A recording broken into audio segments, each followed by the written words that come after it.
What I would tell parents across America who are viewing this change in Title IX to be very, very concerned, and they need to make sure their voice is heard at the polls this November, because this is what happens when you have a presidential administration that ignores the rule of law, ignores basically what Congress has done in the past.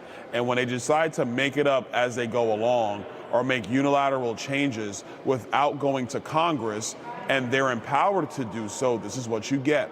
So for those parents who are concerned, they need to make sure they vote this November and have a change in leadership with Donald Trump to become the next president of the United States. On a broader level, with respect to the Title IX proposed changes from the White House, Congress never spoke to gender identity.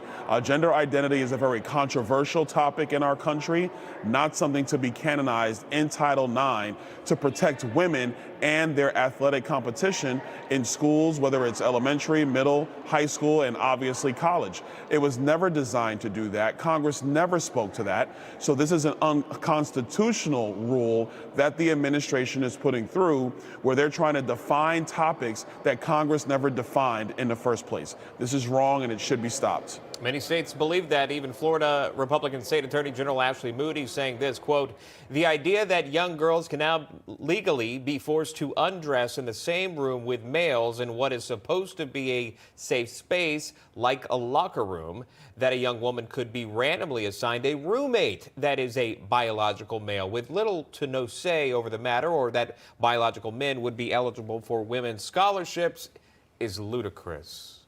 Again, that's from the Florida AG. Congressman, you agree with that response? Oh, I do, because it is ludicrous. Look, I talked about the actual particulars. Now let's just get real. What the administration is doing is pandering to their left-wing base because they're struggling to find votes because Joe Biden is terrible at his job. So they would rather throw young girls under the bus so Joe Biden can get votes from the LBGTQ, whatever the rest of the thing is, community. And that's not to be disrespectful. I just don't know the entire acronym. We cannot have this. You cannot put young girls at risk, not in locker rooms and not on the field of competition. Listen, the reality is biological men are bigger, stronger, and faster. That is a fact. And to ignore that fact, to ignore those realities, just so you can sound cool in your cocktail parties in Manhattan or in Los Angeles, is insane to everybody else in the United States. The only way this changes is if you have a change in presidential administration. That is the bottom line. Yeah.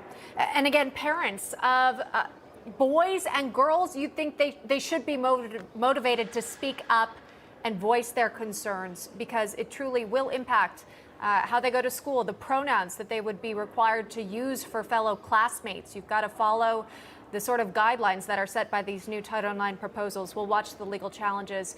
Congressman, while we've got you today, speaking of school and maybe higher education also, just wanted to get your brief take on what we've heard from these college universities where these anti-Semitic protests have broken out. What stands out to you when you see these stark images?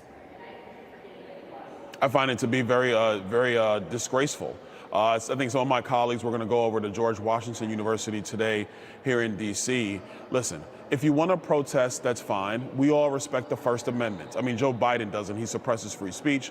But the rest of us do respect the First Amendment. Go ahead and protest. But you cannot impede and you cannot disrupt other people from doing the things that they want to do.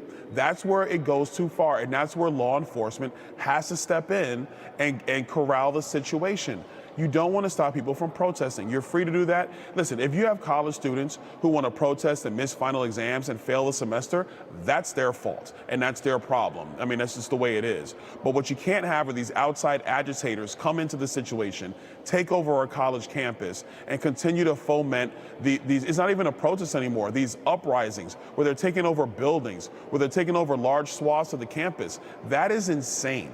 And if college presidents and college administrators don't do the right thing, then two things need to occur. Number one, the trustees need to fire those people because they are incompetent and don't know how to lead. And number two, parents need to seriously consider sending their children to these institutions. Because if these institutions do not allow for the furtherance of an academic rigor and education for young people, then young people should not be there in the first place.